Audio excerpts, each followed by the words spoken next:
পশ্চিমবঙ্গে বিজেপি তৃণমূলের হাড্ডাহাড্ডি লড়াই। যুক্তরাষ্ট্রের সিদ্ধান্ত গ্রহণের পরিধি সংকীর্ণ হয়ে এসেছে, জানালো ইরান। হরমুজে নতুন প্রকল্প প্রজেক্ট ফ্রিডম ঘোষণা করলেন ট্রাম্প। ফের গাজায় পুরোদমে হামলার হুমকি ইসরায়েলের।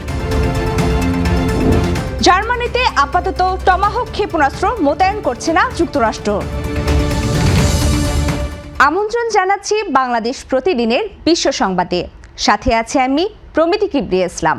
এতক্ষণ শুনছিলেন সংবাদ শিরোনাম, এবারে বিস্তারিত। পদ্মা সেতু, মেট্রো রেল এবং এলিভেটেড এক্সপ্রেসওয়ে নির্মাণের গর্বিত অংশীদার বসুন্ধরা সিমেন্ট। পশ্চিমবঙ্গের 293টি আসনে আজ বিধানসভা নির্বাচনের ভোট গণনাকে কেন্দ্র করে ভারত জুড়ে চরম উত্তেজনা বিরাজ করছে। সকাল থেকে ক্ষমতাসীন তৃণমূল কংগ্রেস এবং প্রধান বিরোধী দল বিজেপির মধ্যে চলছে শেয়ানে টক্কর। সর্বশেষ পরিসংখ্যান অনুযায়ী বিজেপি 130টি আসনে এগিয়ে থেকে চমক দেখালেও তৃণমূল 125টি আসন নিয়ে তাদের ঘাড়ের উপর নিঃশ্বাস ফেলছে। সরকার গঠনের জন্য প্রয়োজনীয় ম্যাজিক ফিগার 148 স্পর্শ করতে দুই দলই এখন মরিয়া। 2021 সালের নির্বাচনে তৃণমূল 215 আসন পেলেও এবার বিজেপির শক্ত অবস্থানে সমীকরণ পাল্টে যাওয়ার আভাস মিলছে। পশ্চিমবঙ্গের পাশাপাশি আসামেও বিজেপির হিমন্ত বিশ্ব শর্মা পুনরায় জয়ের পথে রয়েছেন। তবে কেরালায় বড় অঘটন ঘটতে যাচ্ছে। সেখানে বামফ্রন্টকে পেছনে ফেলে এগিয়ে গেছে কংগ্রেস জোট। তামিলনাড়ুতে উদয়নিধি স্ট্যালিনের ডিএমকে এবং পুদুচেরিতে বিজেপি জোটের জয়কার দেখা যাচ্ছে। ভারতের এই হাই ভোল্টেজ নির্বাচনের চূড়ান্ত ফলাফলের দিকে এখন তাকিয়ে আছে গোটা দক্ষিণ এশিয়া। আজকের এই গণনায় শেষ পর্যন্ত কার মাথায় রাজমুকুট উঠবে তা নিয়ে জনমনে চলছে টান উত্তেজনা। একটি রাউন্ড শেষে বদলে যাচ্ছে ভোটের ব্যবধান, যা এই নির্বাচনকে ইতিহাসের অন্যতম রোমাঞ্চকর লড়াইয়ে পরিণত করেছে।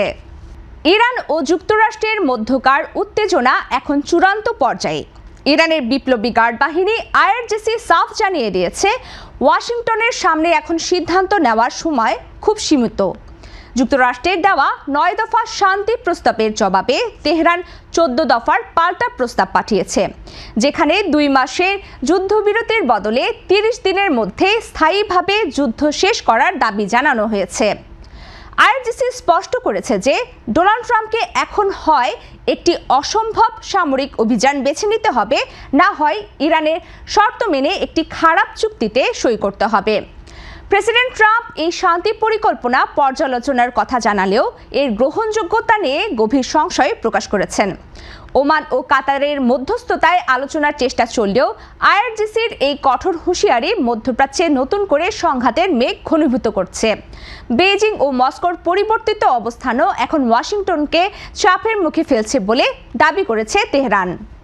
মধ্যপ্রাচ্যের গুরুত্বপূর্ণ জলপথ হরমুজ প্রণালীতে আটকে পড়া বাণিজ্যিক জাহাজগুলো উদ্ধারে প্রজেক্ট ফ্রিডম নামে একটি নতুন অভিযান ঘোষণা করেছেন মার্কিন প্রেসিডেন্ট ডোনাল্ড ট্রাম্প। গত ফেব্রুয়ারি থেকে ইরান ও ইসরায়েলের মধ্যে চলা যুদ্ধের কারণে এই পথে শতাধিক পণ্যবাহী জাহাজ আটকা পড়ে আছে। ট্রাম্প জানিয়েছেন, এখন থেকে মার্কিন নৌবাহিনী এসব জাহাজকে পাহারা দিয়ে নিরাপদে পার করে দেবে। তিনি এই পদক্ষেপকে মানবিক সাহায্য হিসেবে দাবি করেছেন। তবে ইরান এই ঘোষণায় মোটেও খুশি নয়। তারা একে সরাসরি তাদের উপর অবৈধ হস্তক্ষেপ এবং বর্তমান যুদ্ধবিরতির লঙ্ঘন বলে মনে করছে। ইরানের পক্ষ থেকে হুঁশিয়ারি দেওয়া হয়েছে যে তাদের জলসীমায় মার্কিন নৌবাহিনী কোনো ধরনের তৎপরতা চালালে তারা কঠোর জবাব দেবে। বিশ্বের মোট জ্বালানি তেলের বড় একটি অংশ এই পথ দিয়ে যাতায়াত করে।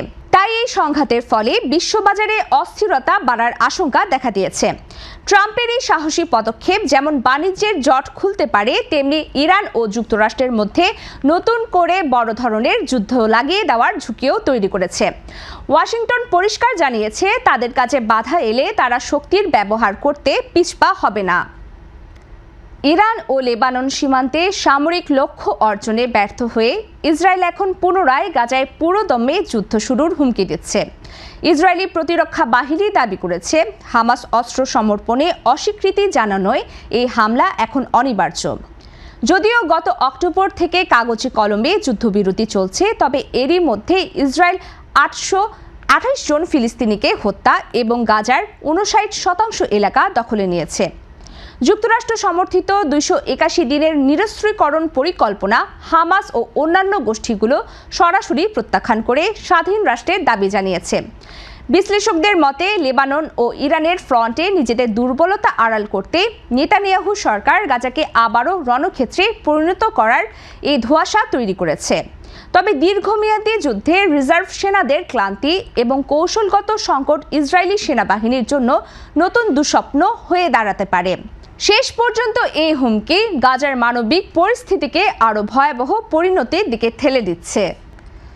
জার্মানির চ্যান্সেলর ফ্রেডরিক মের্স নিশ্চিত করেছেন যে যুক্তরাষ্ট্র আপাতত জার্মানিতে টমাহক ক্রুজ ক্ষেপণাস্ত্র মোতায়েন করছে না। সাবেক প্রেসিডেন্ট জো বাইডেনের দেওয়া প্রতিশ্রুতি অনুযায়ী ইউরোপের নিরাপত্তা শক্তিশালী করতে এই ক্ষেপণাস্ত্র পাঠানোর কথা ছিল। তবে বর্তমান পরিস্থিতিতে চ্যান্সেলর মের্স জানিয়েছেন যুক্তরাষ্ট্রের কাছে এখন নিজেদের জন্য পর্যাপ্ত অস্ত্র নেই, তাই এই সরবরাহ আপাতত সম্ভব হচ্ছে না।